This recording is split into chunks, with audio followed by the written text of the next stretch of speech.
never fought a single battle, would still have to be rated one of history's great leaders for the system of administration and the civil reforms he left behind him in France. Chapter 1. The Will to Power. At the age of 6, I wanted to be a cook. At 7, I wanted to be Napoleon. And my ambition has been growing steadily ever since. Salvador Dali. How, first of all, was it possible for a poor Corsican boy born with limited horizons to scale such heights? By the time he had reached Tilsit in 1807, dictating terms to the Tsar of all the Russians, which represented the peak of his military successes, he was still only 37. Because of his youth, at the conclusion of that most famous run of victories, one tends to forget that he was born under the reign of Louis XV and started his military career under Louis XVI. If he was a child of the Ancien Régime, he was also very much a product of that event dubbed by Thomas Carlyle the death birth of a world. He was steeped in the French revolutionary heritage, without which he would surely never have gotten as far as Tilsit. Commissioned as a second lieutenant in 1785, at the age of 16, from the harsh military academy of Brienne, somewhat derided as a skinny mathematician, this scion of the lesser Corsican nobility made his first real mark on military affairs some 8 years later at the siege of Toulon in 1793. The key naval base was then held by an English fleet under the command of Admiral Hood. Napoleon, as a 24-year-old artillery captain, was brought in to advise the not very distinguished commander of the French revolutionary forces besieging it. With his genius for the swift coup d'oeil, which was later to stand him in such good stead, young Napoleon Bonaparte's strategy succeeded, and the British were driven out.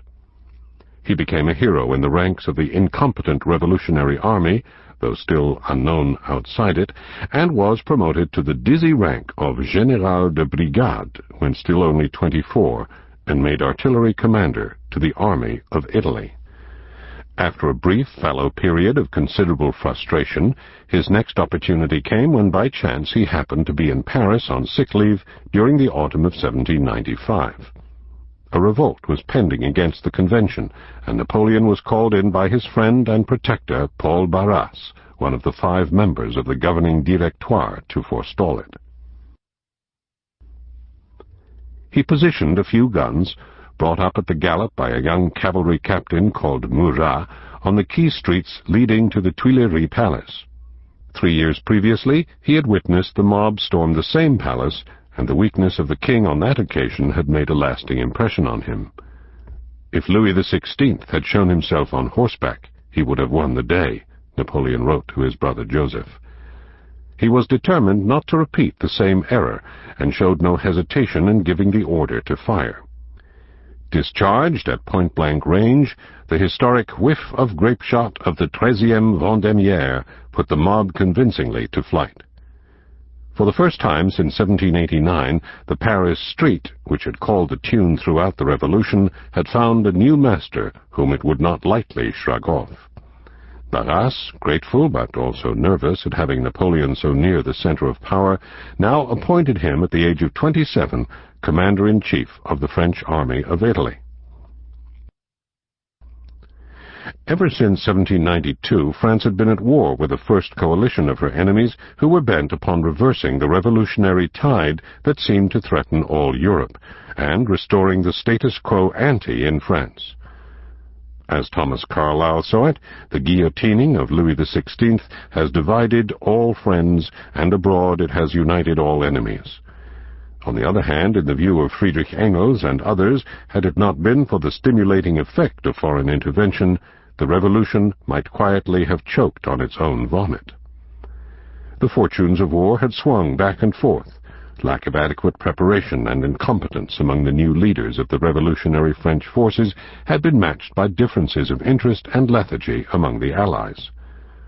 The stiff forms of 18th-century warfare, unaltered since the days of Frederick the Great, had encountered a new revolutionary fervor. but it was poorly supported with guns and equipment.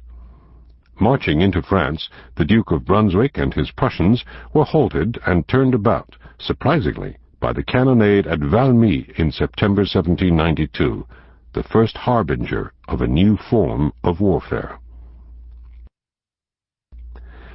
In 1793, the French forces, resurgent under the organizational genius of Lazare Carnot, whom even Napoleon was to rate the organizer of victory, and fired up by their first victories to carry the revolution to all the oppressed nations of Europe, swept into Belgium and threatened Holland. By June 1794, Jourdan had chased the last coalition soldier across the French frontier.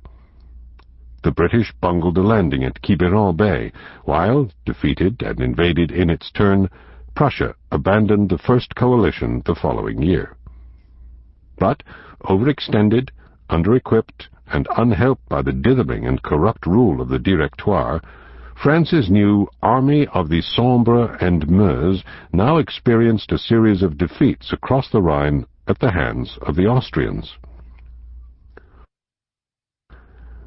It was at this point that Napoleon was sent to Italy by Barras to wrest the initiative from the Austrians. He found the army unpaid, hungry, poorly equipped, and on the verge of mutiny. Stendhal cites the example of 3 officers who owned but 1 pair of shoes, 1 pair of breeches, and 3 shirts between them. Elsewhere, in the Charterhouse of Parma, he relates how, at Napoleon's legendary action on the bridge at Lodi, another French officer had the soles of his shoes made out of fragments of soldiers' caps, also picked up on the field of battle.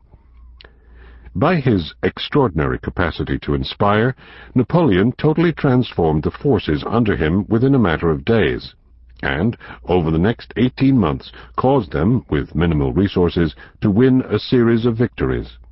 These ended with the Battle of Rivoli, as impressive a battle as any the world had yet seen. By October 1797, Napoleon captured 160,000 prisoners and more than 2,000 cannon, and chased the Austrians to within 100 miles of Vienna. Here, for the first, but not the last time, he forced the beaten Austrians to sign a peace with France, thus marking a definitive end to the wars of the First Coalition.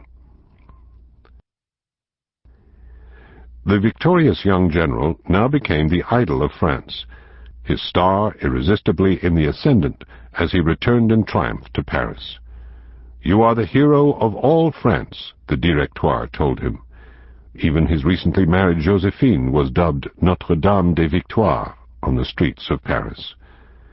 From that moment, Napoleon wrote after the first Italian campaign, "I foresaw what I might be. Already I felt the earth flee from beneath me, as if I were being carried into the sky." In France, now, one man and one man alone could claim a prestige that was unsullied. For France and for Europe, it signified that the war party had triumphed. Following Napoleon's Italian victories at the Treaty of Campo Formio, October the 17th, 1797, France was ceded Belgium and control of the left bank of the Rhine. Henceforth, the Belgians were as much French as the Normans, the Alsatians, the people of Languedoc or Burgundy. But could the English ever be persuaded to accept this notion of a French Belgium? In return for Venice and its territories, Austria recognized France's establishment of an Italian satellite state, the Cisalpine Republic, from which seed eventually was to germinate the modern united nation of Italy. Of her foes of the First Coalition, only England remained at war with France, but with no weapon to strike at her across the Channel. So France contented herself by extending her empire at the expense of both enemy and allies. After Campo Formio, however, in exchange for a durable peace, England too declared herself ready to accept France's natural frontiers, and even to hand back colonies captured during the past hostilities. At last, it seemed, revolutionary France was offered the security for which she had fought so passionately the previous 5 years. It looked like a good time to make peace with England. Nothing, however, succeeds like success, and